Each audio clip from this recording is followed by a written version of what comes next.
കുട്ടികളെ നേരത്തെ ഉറക്കണം. ചെറിയ പ്രായത്തില് പല വീടുകളും 12:30, 11:30, 12 മണിയൊക്കെ ആയിട്ടും ലൈറ്റ് ഓഫ് ആവണില്ല, ഉറങ്ങണില്ല. കുട്ടികൾ ഇങ്ങനെ കളി തന്നെ.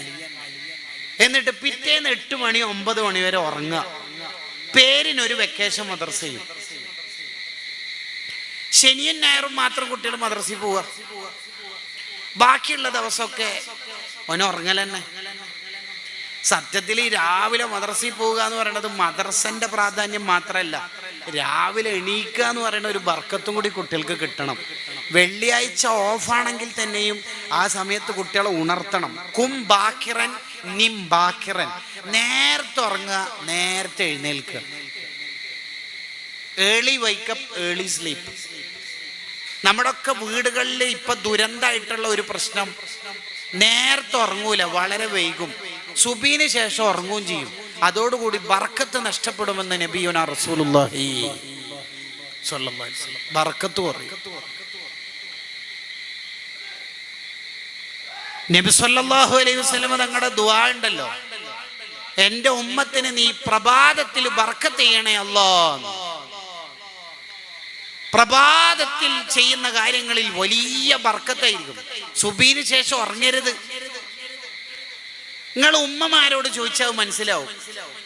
ഔറാദുകളൊക്കെ ചൊല്ലി തീർത്ത്, ഖുർആനൊക്കെ ഓതി തീർന്ന്, വിർദുൽ ലത്തീഫും ദലായിൽ ഖൈറാത്തൊക്കെ ചൊല്ലി തീർത്ത് മൂപ്പര് അല്ലെങ്കിൽ ആ പെണ്ണുങ്ങള് അടുക്കളപ്പണിയും മുറ്റടിച്ചു വാരുന്നതൊക്കെ രാവിലെ തന്നെ തീർന്നാലുണ്ടല്ലോ, ഒരു 10 മണി 9:30 ആകുമ്പോഴേക്ക് ആ വീട്ടിലെ എല്ലാ പണിയും തീർന്നിട്ടുണ്ടാവും. നാസ്ത ആയിട്ടുണ്ടാവും മാത്രമല്ല, ഉച്ചക്കത്തെ ചോറും കറിയും വരെ ആയിക്കഴിഞ്ഞിട്ടുണ്ടാവും. 9:30 10 മണി ആകുമ്പോഴേക്ക് ഈ രാവിലെ ചെയ്യുന്ന കാര്യത്തിന് ഭയങ്കര ബർക്കത്തായിരിക്കും.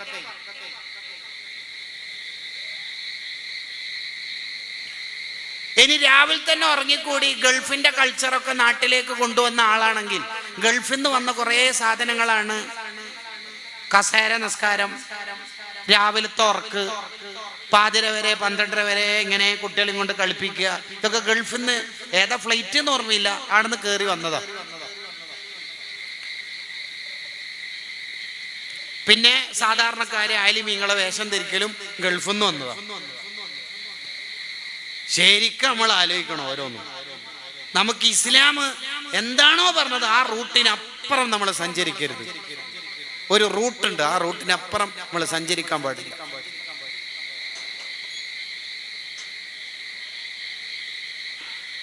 രാവിലെ ഉറങ്ങി ഒരു 9:30 10 മണിക്ക് അടുക്കള പണിക്കും വീട്ടു ജോലിയിലും ഇടപെട്ട സ്ത്രീയാണെങ്കിൽ ഉച്ച 3:30 4 മണിയായാലും പറയും, അടുക്കളപ്പണി എടുത്തിട്ട് നടുവോടിന് എത്ര കാലാന്ന് റബ്ബേ.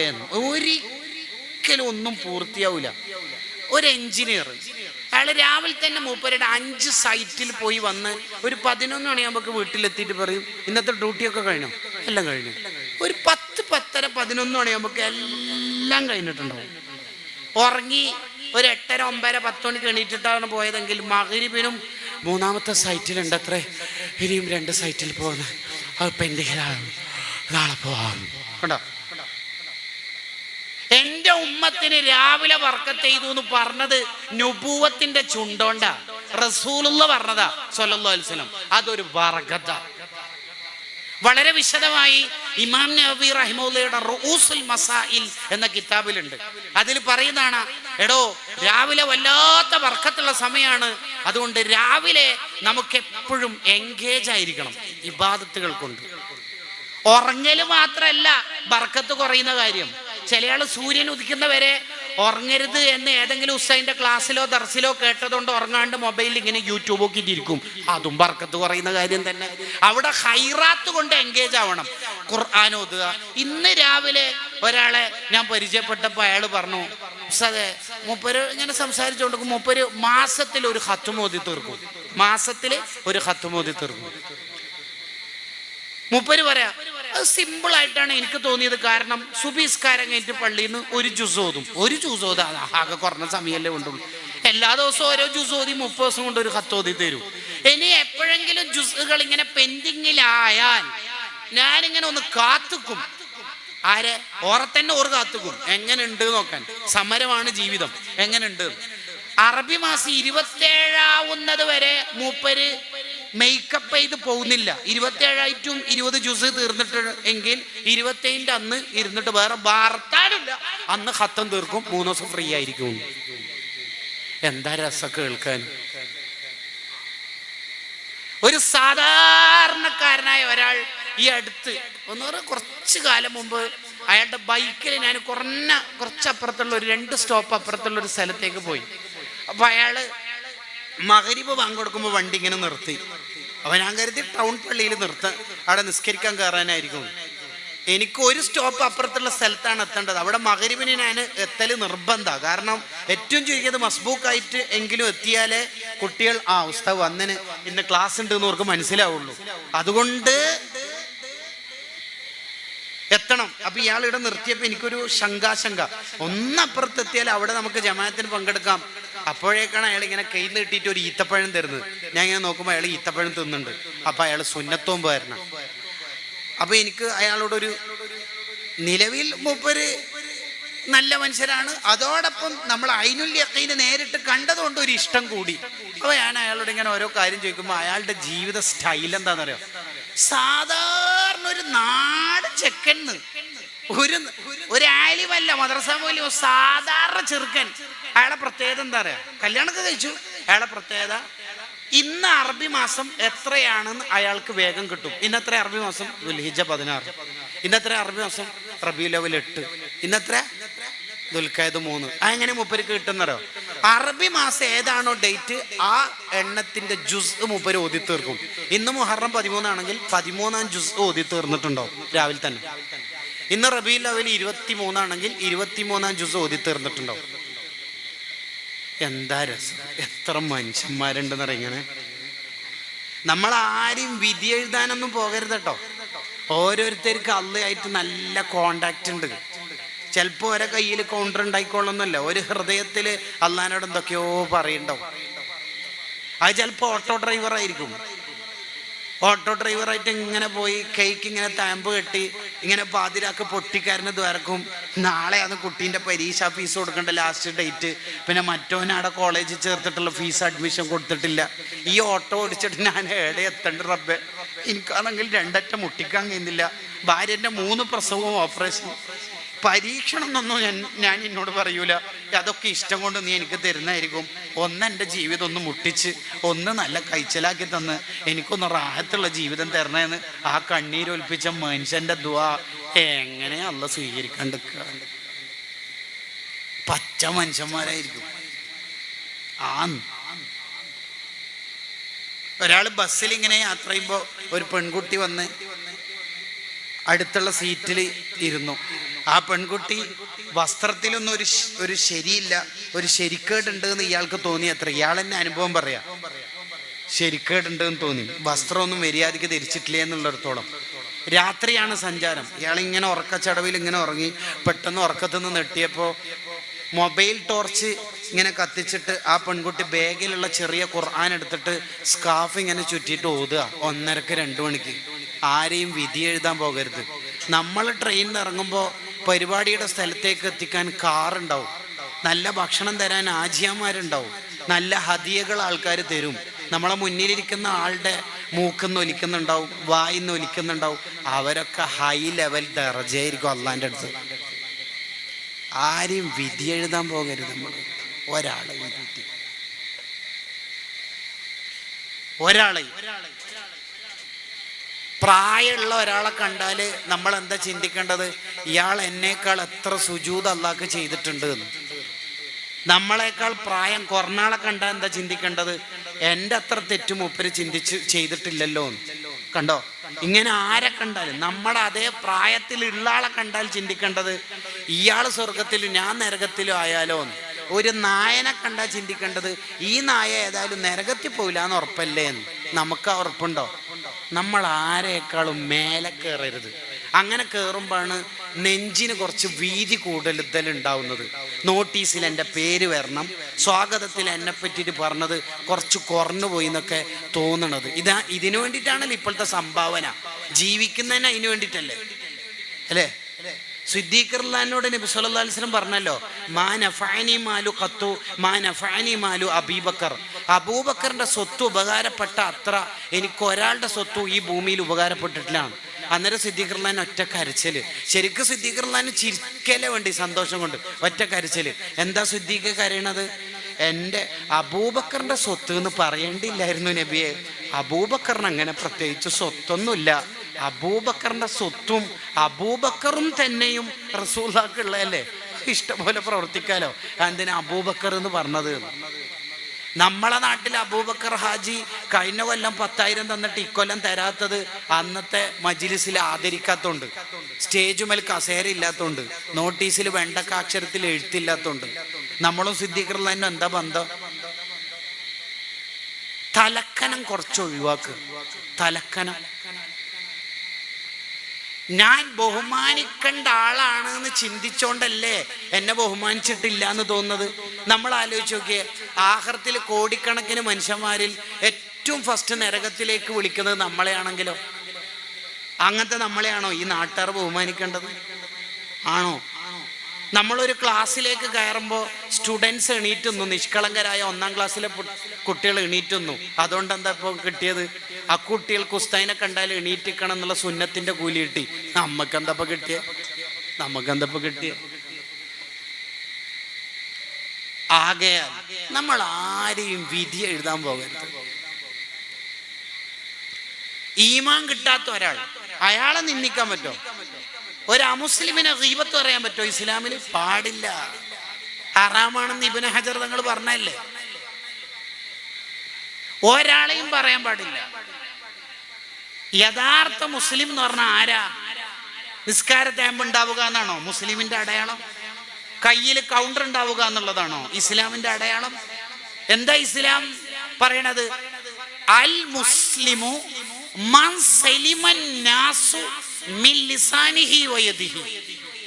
ഒരാളെ യഥാർത്ഥ മുസ്ലിം ആകുന്നത് ഏതു മനുഷ്യനും അയാളിൽ നിന്ന് നിർഭയത്വം ഉണ്ടാവണം. അയാളുടെ കൈ കൊണ്ടോ നാവ് കൊണ്ടോ ഒരു ഉപദ്രവവും ഒരു മനുഷ്യനും, അത് മതമുള്ള ആളാവട്ടെ ഇല്ലാത്ത ആളാവട്ടെ, യുക്തിവാദിയാവട്ടെ മതമുള്ള ആളാവട്ടെ, ഏത് മനുഷ്യനായാലും അവനെ കൊണ്ട് ഒരു ഉപദ്രവവും ആർക്കും ഇല്ലെങ്കിൽ അയാൾ മുഅ്മിനാണ്. അതാണ് റംലി ഇമാമിന്റെ വാപ്പ വഫാത്തായപ്പോ റംലി ഇമാം പറഞ്ഞല്ലോ, എൻ്റെ വാപ്പ വഫാത്തായിട്ടുണ്ട്, നിങ്ങളെല്ലാവരും ജനാദസ്കരിക്കാൻ വരണം. എൻ്റെ വാപ്പാന്റെ പ്രത്യേകത, വാപ്പ ജീവിതത്തിൽ ഒരാളെയും ഒരു ബുദ്ധിമുട്ടിലും ഒരാളെയും ഒരു നിലക്കും ബുദ്ധിമുട്ടിക്കാത്ത ആളാണ്. അങ്ങനെ സർട്ടിഫിക്കറ്റ് നമ്മളൊക്കെ വാങ്ങിയിട്ട് ഖബറിലേക്ക് പോകണം. നമ്മളെക്കുറിച്ച് ഒരാളും പരാതി പറയുന്ന ഒരവസ്ഥ ഉണ്ടാവരുത്. അത് മനുഷ്യൻ മാത്രമല്ല, പൂച്ചനെ കെട്ടിയിട്ടതിൻ്റെ പേരിൽ നരകത്തിൽ പോയിട്ടില്ലേ ഒരു പെണ്ണ്? നായക്ക് വെള്ളം കൊടുത്ത പെണ്ണ് സ്വർഗത്തിലെത്തിയിട്ടില്ലേ? വഴി യാത്രക്കാർക്കെല്ലാം തടസ്സമാകുന്ന മരത്തിന്റെ ഒരു കൊമ്പ് വെട്ടിയതിന്റെ പേരിൽ ഒരാൾക്ക് ദോഷം പുറത്തു കൊടുത്തില്ലേ അള്ളാഹു? ഇല്ലേ? അതുകൊണ്ടല്ലേ മഹാന്മാര് വീട്ടിൽ എലിയുടെ ശല്യം ഉണ്ടായപ്പോൾ ആരോ പറഞ്ഞു പൂച്ചനെ വാങ്ങിയാൽ മതി. പൂച്ചനെ വാങ്ങിയാൽ എലിയുടെ ശല്യം പോകും. അങ്ങനെ പോവുക? ഈ പൂച്ചനെ പേടിച്ചിട്ട് എലിയൊക്കെ പോകുന്നു. ഈ എലി എൻ്റെ അയൽവാസിയുടെ വീട്ടിലേക്കല്ലേ പോവുക, അപ്പൊ അവർക്ക് ശല്യാവൂലേ? വേണ്ട, ഞാൻ സഹിച്ചോളാം. കണ്ടോ അവരുടെ ഒക്കെ ജീവിതം കണ്ടോ? മാലിക് ബിൻ ദീനാർ റളിയല്ലാഹു അൻഹു, സഹല ബിൻ അബ്ദുല്ലാഹി തുസ്തരി റളിയല്ലാഹു അൻഹു, അവരുടെ ഒക്കെ ചരിത്രത്തിൽ കാണാം അവരുടെ അയൽവാസി ഒരു അമുസ്ലിമായ സഹോദരനാണ്.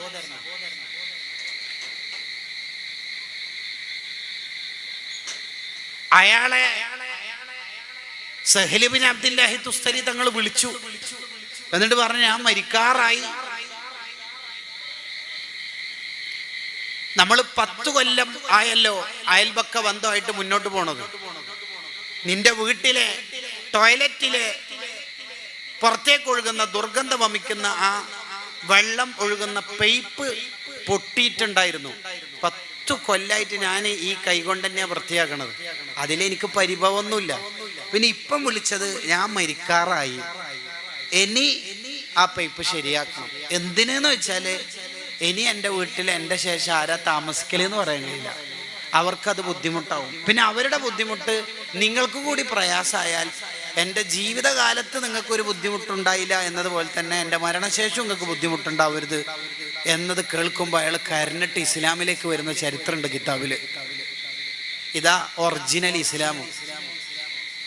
ഉഗ്രവാദവും തീവ്രവാദവും അതിൻ്റെ വിഷപ്പാമ്പല്ല ഇസ്ലാം. ഇസ്ലാം സ്നേഹത്തിൻ്റെ മതമാണ്. അത് നമ്മൾ ജീവിച്ച് കാണിച്ചു കൊടുക്കണം. നമ്മളെ മക്കൾക്ക് അത് പഠിപ്പിച്ചു കൊടുക്കണം. ഞാൻ എൻ്റെ വിഷയത്തിലേക്ക് തന്നെ തിരിച്ചു വരികയാണ്.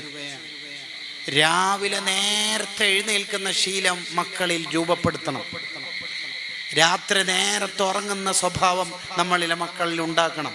ഇന്നത്തെ വഴല് കഴിഞ്ഞിട്ട് പോകുമ്പോൾ നല്ല വഴലിട്ട രണ്ടും ഉസ്താദിന്റെ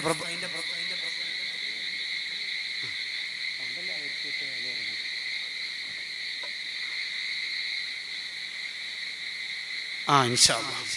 ഞാൻ പറഞ്ഞു വന്നത്, നമ്മൾ ഇന്നത്തെ വഴല് കഴിഞ്ഞ് പോകുമ്പോൾ നമ്മൾ എടുക്കേണ്ട പ്രധാനപ്പെട്ട ഒരു തീരുമാനം, എൻ്റെ വീട്ടിൽ നേരത്തെ ഉറങ്ങുന്ന സ്റ്റൈല് രൂപപ്പെടുത്തുന്ന.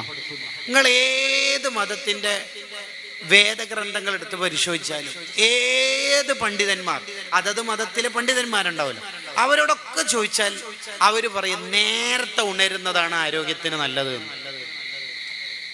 അതെ,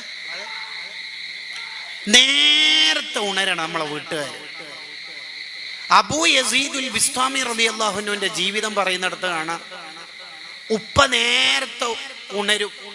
അപ്പോൾ 10 വയസ്സാകുന്നതിന് മുമ്പ് തന്നെ അബൂ യസീദ് റളിയല്ലാഹു അൻഹു തഹജ്ജുദ് നിസ്കാരം തുടങ്ങി ഉപ്പാനെ കണ്ടിട്ട്.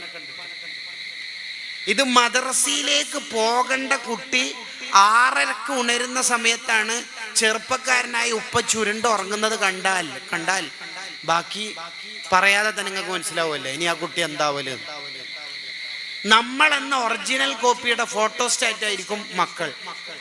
ചെറുപ്പക്കാരനായ വാപ്പ IPLന്റെ കോപ്പ അമേരിക്കന്റെ യൂറോ കപ്പിന്റെ ആളാണെങ്കിൽ ഓൻ എന്തെങ്കിലും ഒരു കപ്പായി മാറും.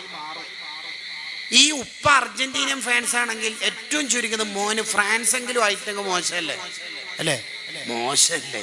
റണ്ണേഴ്സപ്പെങ്കിലും ആണ്ടേ? അല്ലെങ്കിൽ മോശമല്ലേ? നിങ്ങളെന്താ പറഞ്ഞ? മദ്രസയിൽ പഠിപ്പിക്കുക, സ്കൂൾ പഠിപ്പിക്കുക, ഡ്യൂട്ടി കഴിയോ? ഫീസ് കൊടുക്കലോടുകൂടി, പുസ്തകം വാങ്ങിക്കൊടുക്കലോടുകൂടി? നോ. അദബ് പഠിപ്പിക്കണം. ഉപ്പിയുമ്മി നേരത്തെ ഉറങ്ങുന്ന ശീലമുണ്ടായാൽ കുട്ടികളും അങ്ങനെ ഉറങ്ങും. രണ്ടാമത്തത്, അദബ് പഠിപ്പിക്കണം എന്ന് പറയുന്നിടത്ത് തന്നെ ഗസാലി ഇമാം റളിയല്ലാഹു അൻഹു പറയുന്നുണ്ട്, ഭക്ഷണ സമയത്തുള്ള മര്യാദകൾ കുട്ടികൾക്ക് പഠിപ്പിച്ചു കൊടുക്കണം. മോന് ബിസ്മി ഇല്ലയോ? ചൊല്ലിയോ? ഉപ്പ കേട്ടിട്ടില്ലല്ലോ. അൽഹംദുലില്ലാ, നല്ല മോൻ. വലത് കൈ കൊണ്ടാണല്ലോ കുടിക്കേണ്ടത്. ഇതെന്താ ഡിസ്പോസിബിൾ ഗ്ലാസ് ആയിട്ട് പോലും നീ ഇടത്തേക്കൊണ്ട് കുടിക്കണത്? തിരുത്തി കൊടുക്കുക. അത് കുട്ടികൾക്ക് മാത്രമല്ല, ഭക്ഷണം കഴിക്കുന്ന സമയത്ത് ഭക്ഷണത്തിന്റെ മര്യാദകൾ എവിടെയെങ്കിലും വീഴ്ച വരുന്നുണ്ടെങ്കിൽ അവർക്കത് തിരുത്തി കൊടുക്കൽ സുന്നത്താ. ഹബീബി, വലത്തേക്ക് കൊണ്ട് കുടിച്ചാൽ നന്നായി. കറി ഗ്ലാസ്സിനായിട്ട് കറിയുടെ കറ കഴുകാൻ ആളില്ല എന്നാണെങ്കിൽ വാഷ് ബേസുണ്ട്, എൻ്റെ ഭാര്യയുണ്ട്, 3 പെൺകുട്ടികളുണ്ട്, ഇഷ്ടം പോലെ വെള്ളമുണ്ട്, നോ പ്രോബ്ലം, ധൈര്യമായിട്ട് കറിയോടുകൂടി തന്നെ കുടിച്ചോളിയേ എന്ന് പറഞ്ഞാൽ അവന് മേലാലെടുത്തേക്ക് കൊണ്ട് കുടിക്കൂല. 2 കൈയും കഴുകണം ഭക്ഷണത്തിന് മുമ്പ്. ഭക്ഷണത്തിന് ശേഷവും ഭക്ഷണത്തിന് മുമ്പും 2 കൈയും കഴുകുന്ന ശീലമുള്ള ആൾക്ക് വലിയ ബർക്കത്തുണ്ടാകുമെന്ന് ഇഹിയ നമ്മളെ പഠിപ്പിക്കുന്നുണ്ട്. അതിന് ഉപ്പ കഴുകണം 2 കൈയും. ഉപ്പ കഴുകിയിട്ടില്ലാന്ന് ഈ മോനിക്ക് ഉറപ്പാ. എന്തുകൊണ്ട്? കല്യാണ പന്തലിൽ ഭക്ഷണം കഴിച്ച് കഴിഞ്ഞിട്ട് ചെറുപ്പക്കാരനായ വാപ്പ ചോദിക്കുന്നുണ്ട്, വാഷ് ബേസ് എടുത്തോന്ന്. അന്നേരം തന്നെ മനസ്സിലാവൂലേ ഉടായിപ്പ്, ഇവൻ നേരത്തെ കൈ കഴുകിയിട്ടില്ല. അപ്പൊ നേരത്തെ കഴുകിയിട്ടില്ലേ? പിന്നെ തിരക്കും, പിന്നെ കല്യാണം കുറേ ആളുമായതുകൊണ്ട് എനിക്ക് പെട്ടെന്ന് പോകാനുണ്ട്, പിന്നെ ഇന്ന് ഞാൻ നാസ്ത കഴിക്കാണ്ട് ഇവിടെ വന്ന എന്നെ ഫുഡ് ജമ്മും കസറാക്കി അങ്ങനെ അടിച്ച് ചാമ്പ കൈയൊന്നും കഴുകാൻ നേരം കിട്ടിയിട്ടില്ല. ഇനി ഈ മോൻ എങ്ങനെ നന്നാവല്? അപ്പൊ വേറൊരു ഉടായിപ്പ് മറുപടി, എന്തേ കൈ കഴുകിയ ഉസ്താദ് എങ്ങനെ? അവിടെ കുടിക്കാൻ കൊണ്ടുവച്ച ജഗ്ഗിലുള്ള വെള്ളം കൊണ്ട് ഞാൻ എവിടെ പോയി നിങ്ങൾക്ക് മനസ്സിലായില്ല? ഇപ്പൊ കഴുകാന് ജീരക വെള്ളം കൊണ്ടും കരിങ്ങാല് വെള്ളം കൊണ്ടൊന്നും കൈ കഴുകിയ സുന്നത്തിട്ടൂല. ഒന്നോടുക്കാൻ പറ്റുന്ന വെള്ളം കൊണ്ടാ കൈ കഴുകേണ്ടത്. ഐസ്ക്രീം കൊണ്ടും ശവനപ്പം കൊണ്ടാ കൈ കഴുകല്. ഇതൊക്കെ ഉപ്പാനെ കണ്ടിട്ട് പഠിക്കണം, ഉമ്മാനെ കണ്ടിട്ട് മക്കൾ പഠിക്കണം. ഒക്കെ പഠിപ്പിച്ചു കൊടുക്കുക. ഷെയർ ചെയ്യാൻ പഠിപ്പിക്കണം മക്കൾക്ക്. ഒരു ചോക്ലേറ്റ് കിട്ടി കുട്ടിക്ക്, അപ്പൊ നമ്മൾ കൊടുക്കുമ്പോ തന്നെ പറയാ അനുജനും കൊടുക്കണം എന്ന്. അപ്പൊ നിങ്ങൾക്ക് തോന്നുന്നു ഞാൻ 2 എണ്ണം വാങ്ങിയിട്ട് വന്നാൽ പോരെ. 2 എണ്ണം വാങ്ങേണ്ട സന്ദർഭം ഉണ്ടാവും, വാങ്ങാം, പ്രശ്നമില്ല. നിങ്ങൾ എപ്പോഴും 2 പീസ് വാങ്ങരുത്, ഒന്നും വാങ്ങണം. എന്തിന്? ഓനിക്കും ജീവിതത്തിൽ ഷെയർ ചെയ്യണമെന്ന് പഠിപ്പിക്കണം. ഇല്ലാത്ത ആൾക്ക് കൊടുക്കണമെന്ന് ഭാവിയിൽ ഒരു പാരസ്പര്യ ബോധം ഉണ്ടാവണമെങ്കിൽ ബ്ലൂടൂത്ത് ഹെഡ്സെറ്റ് എന്നും റീൽസ് എന്നൊക്കെ ഒന്ന് ഇറങ്ങിയിട്ട് അവനവനിസത്തിന്റെ ലോകത്തുനിന്ന് പാരസ്പര്യ ലോകത്തേക്ക് എത്തണമെങ്കിൽ ചെറുപ്പത്തിൽ തന്നെ അനുജനും ചിക്കൻ്റെ പീസ് കൊടുക്കണമെന്ന് പഠിപ്പിച്ചു കൊടുക്കണം. നമ്മൾ ഒരു ചോക്ലേറ്റ് കൊടുക്കുക, എന്നിട്ട് പറയാ ഇത്താത്തക്കും അനുജനും കൊടുക്കണം, വലുതന്നെ ഉപ്പ വാങ്ങിയിട്ടുണ്ട്, മോൻ കൊടുക്കുമല്ലോ, ഇതാ അവർക്ക് കൊടുക്കണേന്ന് പറയാം. ഉപ്പ നോക്കുന്നില്ല എന്ന് അഭിനയിച്ചിട്ട് നോക്കുകയും വേണം. വെരി ഗുഡ്, നല്ല മോൻ. അല്ലാതെ എന്തല്ല, ഉപ്പ ചോക്ലേറ്റ് ഉണ്ടോ, ചോക്ലേറ്റ് ഉപ്പാൻ്റെ കീശയിലുണ്ട്, ഇപ്പം എടുത്താൽ ഇവിടെയുള്ള ജ്യേഷ്ഠൻ്റെ അനുജൻ്റെ മക്കൾക്ക് കൊടുക്കേണ്ടി വരും, ഇപ്പം എടുക്കേണ്ടതില്ല, ഇപ്പം വേണമെങ്കിൽ നിനക്ക് ഞാൻ തരാം, നീ ജീൻസ് കീശൻ്റെ വേക്കിലത്തെ കീശയിൽ ഇട്ടിട്ട് വേഗം മേലെ റൂമിൽ പോയിട്ട് ഡ്രസ്സ് ഇടുന്ന കൊട്ടൻ്റെ വേക്കിൽ നിന്നിട്ട് ഫുള്ള് തിന്നിട്ട് ടിഷ്യൂ കൊണ്ട് വായ തുടച്ചു കൊടുത്തിട്ട് വാ വയിലേഹ് തുർജഊൻ സദഖല്ലാഹ്. എന്താ നീ പറഞ്ഞതടാ ഹയവാന്? എത്തപ്പ പറഞ്ഞത്? എന്താ ഇപ്പൊ പറഞ്ഞത്? എന്താ ഇപ്പൊ ആ മോനോക്ക് പഠിപ്പിച്ചു കൊടുത്തത്? ആ മോനിക്ക് നിന്നിലൂടെ എന്താ ഇപ്പൊ കിട്ടിയത്? ആ കുട്ടി ഇനി അവനവനസത്തിലേക്ക് ഒതുങ്ങിക്കൂടും. പാവപ്പെട്ടവർക്ക് കൊടുക്കണമെന്നോ ചുറ്റുവട്ടത്തുള്ളവരെ കാണണമെന്നോ അവന്റെ ജീവിതത്തിൽ ഇനി ചിന്തിക്കൂല. അങ്ങനെയല്ല, 6 ചോക്ലേറ്റ് ഉപ്പ വാങ്ങിയതിന് എല്ലാവർക്കും നീ തന്നെ കൊടുക്കണം എന്ന്. അപ്പോൾ എനിക്ക് 2 എണ്ണം എടുക്കണമെന്ന് ഭയങ്കര ആഗ്രഹം ഉണ്ടായിരിക്കെ തന്നെ ഇങ്ങനെ കൊടുക്കാൻ അവനെ പഠിപ്പിക്കണം. എന്നാലേ പാരസ്പര്യ ബോധം ഉണ്ടാവുള്ളൂ. പലപ്പോഴും ഇപ്പോൾ ചാരിറ്റി ഫോർ ചാരിറ്റിയാണ്, ഫോട്ടോക്ക് വേണ്ടി ചാരിറ്റി. എൻ്റെ മോളെ കല്യാണം അടുത്താഴ്ച വരുന്നുണ്ട്, അതുകൊണ്ട് ഇപ്പം സഹായിച്ചാൽ അപ്പം ഇങ്ങോട്ടേക്ക് കിട്ടുമെന്ന ചാരിറ്റി. അങ്ങനെ ചാരിറ്റി ഫോർ ചാരിറ്റിയുടെ കാലത്ത് നിഷ്കളങ്കമായി ബാക്കിയുള്ളവർക്ക് ഷെയർ ചെയ്യാൻ കുട്ടികൾക്ക് ചെറുപ്പത്തിൽ പഠിപ്പിച്ചു കൊടുക്കുക. അതാ ഭക്ഷണത്തിൻ്റെ മര്യാദ. വസ്ത്രത്തിൻ്റെ മര്യാദകളും പഠിപ്പിച്ചു കൊടുക്കണം. ആണിൻ്റെ വേഷം പെണ്ണ് ധരിക്കരുത് എന്ന് നേരത്തെ കുട്ടികൾക്ക് പഠിപ്പിച്ചു കൊടുക്കണം. ഈ കാലത്ത് അത് പ്രസക്താണല്ലോ. ഇങ്ങനെ ഓരോ സമയത്തുള്ള മര്യാദകൾ ഉപ്പയും ഉമ്മയും ശരിക്കങ്ങ് പഠിപ്പിച്ചു കൊടുത്താൽ ആ കുട്ടി നല്ല ശീലത്തിൽ അങ്ങ് വളരും. ഇപ്പൊ ചില കുട്ടികളെ നമുക്ക് കണ്ടാൽ തന്നെ മനസ്സിലാവും. ഇപ്പൊ ഉദാഹരണത്തിന് ഇവിടെ ഒരു SSLC കുട്ടികൾക്ക് motivation class, career guidance class നടന്നു. അല്ലെങ്കിൽ മെറിറ്റ് ഈവനിങ്, ഐ മീൻ +2-നും SSLCക്കൊക്കെ നല്ല മാർക്ക് വാങ്ങിയ റാങ്ക് ഹോൾഡേഴ്സ്, ഫുൾ A+കാർ A+ മീറ്റൊക്കെ വിളിച്ചിട്ട് നടത്തി. അങ്ങനെ എല്ലാവരും മൊമെൻറ്റോവും ഗിഫ്റ്റൊക്കെ വാങ്ങിയിട്ട് പോകുമ്പോൾ 2 കുട്ടികൾ കസേരൊക്കെ എടുത്ത് വെച്ച് സൈഡിൽ വെച്ച്, പിന്നെ എല്ലാവരും കുടിച്ച ഗ്ലാസ് ഡിസ്പോസിബിൾ അതൊക്കെ പൊറുക്കി എടുത്ത് വേസ്റ്റ് ബാസ്ക്കറ്റിലിട്ട് മെയ്ക്ക് ശരിയാക്കിയിട്ട് അവിടെ വെച്ച് കസേരൊക്കെ എടുത്ത് വെച്ച്. ഈ 2 കുട്ടികളെ കാണുമ്പോൾ സാർമാരും ഉസ്താമാരും പറയും, അല്ല മെച്ചേർഡായ പിള്ളേരാണ്. ആരാണത്? ഒന്ന് നമ്മളെ റഫീഖാണ്, മറ്റേത് ഷെഫീഖാണ്.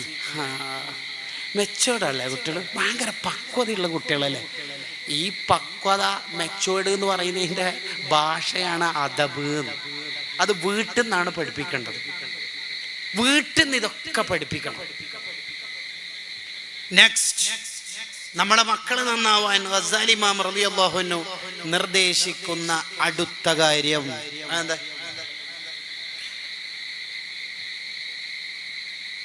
നമ്മളെ മക്കൾ നന്നാവാൻ ഉപ്പയും ഉമ്മയും നന്നാവണം. ഉപ്പ രഹസ്യമായിട്ട് തെറ്റ് ചെയ്യുന്ന ഉപ്പയാണെങ്കിൽ ഭാര്യൻ്റെ ഉമ്മന്ന് ഡിലീറ്റ് ഒക്കെ ആക്കിയിട്ടുണ്ടാവും, എന്നാലും അതിൻ്റെ ഒരു സീക്വൻസ് മക്കളിൽ ഉണ്ടാവും, അതിൻ്റെ കറുത്ത കുത്ത്. നമ്മുടെ രഹസ്യത്തിന്റെ പരസ്യമായിരിക്കും നമ്മളെ മക്കള്. നമ്മളെന്ന ഒറിജിനൽ കോപ്പിയുടെ ഫോട്ടോസ്റ്റാറ്റാണ് നമ്മളെ മക്കള്. നമ്മൾ ക്ലാരിറ്റി ഇല്ലാത്ത പേപ്പറാണെങ്കിൽ ഫോട്ടോസ്റ്റാറ്റും അങ്ങനെ തന്നെ ആയിരിക്കും, ബ്ലാക്ക് ആൻഡ് വൈറ്റ് ആയിരിക്കും.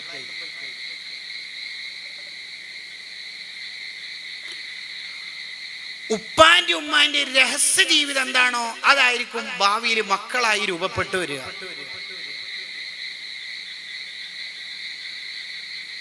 ഇന്നല്ലാഹ ലാ യഹ്ഫളു ബിർറജുലി സ്വാലിഹി വലദഹു വവലദ വലദിഹി. ബുഖാരി ഇമാമിന്റെ ഉസ്താദായ മുഹമ്മദ് ബിൻ മുൻകദിർ റളിയല്ലാഹു അൻഹു പറയുന്നുണ്ട്, ഒരാളുടെ ജീവിതം നന്നായാൽ അയാളുടെ മക്കൾ മാത്രമല്ല മക്കളെ മക്കളും സ്വാലിഹീങ്ങളാകും. ഒരു നാട്ടിലൂടെ മൂസാ നബി അലൈഹി സ്വലാമും ഖളിർ അലൈഹി സ്വലാമും നടന്നു പോകുമ്പോൾ ഫുഡ് ചോദിച്ചു, വെള്ളവും അവർ കൊടുത്തിട്ടില്ല. ആ നാട്ടിലെ ഒരു വീട്ടിലെ പൊളിഞ്ഞു വീഴാറായ മതിൽ ഖളിർ അലൈഹി സ്വലാം ശരിയാക്കുമ്പോൾ മൂസാ നബി അലൈഹി സ്വലാം ചോദിച്ചു, ഇവർ ഭക്ഷണമൊന്നും തരാത്ത കൗമല്ലേ, ഇവരുടെ മതിൽ എന്തിനാ ശരിയായി കൊടുക്കുന്നത്? ഖളിർ അലൈഹി സ്വലാമിന്റെ മറുപടി, വഖാന അബൂഹുമാ സ്വാലിഹ. ഈ രണ്ട് ചെറിയ എത്തീമക്കളില്ലേ, മൂന്നാമത്തെ അല്ലെങ്കിൽ ഏഴാമത്തെ ഉപ്പയും ഉമ്മയും സ്വാലിഹീങ്ങളാണ്.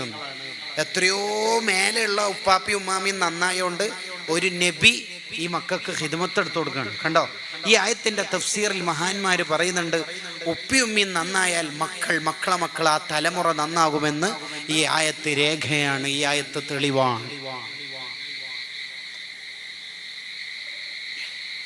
അതുമാത്രല്ല, ഒരാളുടെ യുവത്വകാലം നല്ല കാലാണ്, തഖ്വയുള്ള കാലം. സുന്നത്ത് ജമാഅത്തിന്റെ പ്രവർത്തകനായി നല്ല തഖ്വയുള്ള ജീവിതം ഉള്ള ഇബാദത്തുള്ള ജീവിതമാണ് ആ ചെറുപ്പക്കാരൻ, ആ ചെറുപ്പക്കാരി.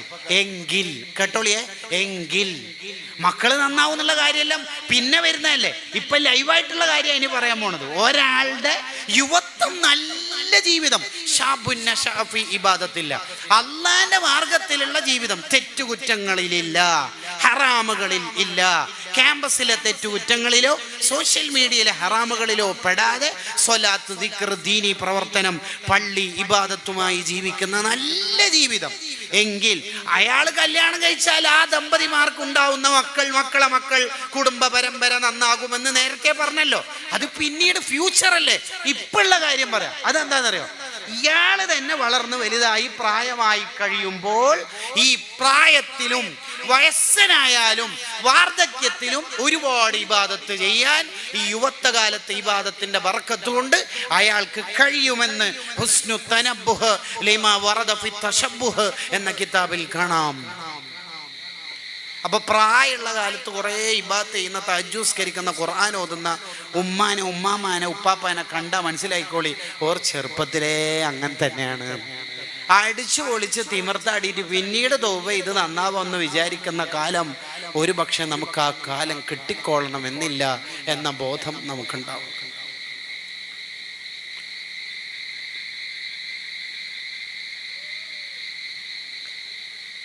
മക്കള് കാര്യം മാത്രമല്ല, ഫുളൈൽ ഇബ്നു ഇയാദ് റളിയല്ലാഹു അൻഹു പറയുന്നുണ്ട്, നമ്മൾ തെറ്റെയ്യുന്നതിനനുസരിച്ച് നമ്മളെ വീട്ടിൽ നമ്മൾ വളർത്തുന്ന ആട്, കോഴി, അതിനെന്നെ അതിൻ്റെ ഒരു ശകുനം ബർക്കത്ത് കമ്മി ഉണ്ടാവുന്ന.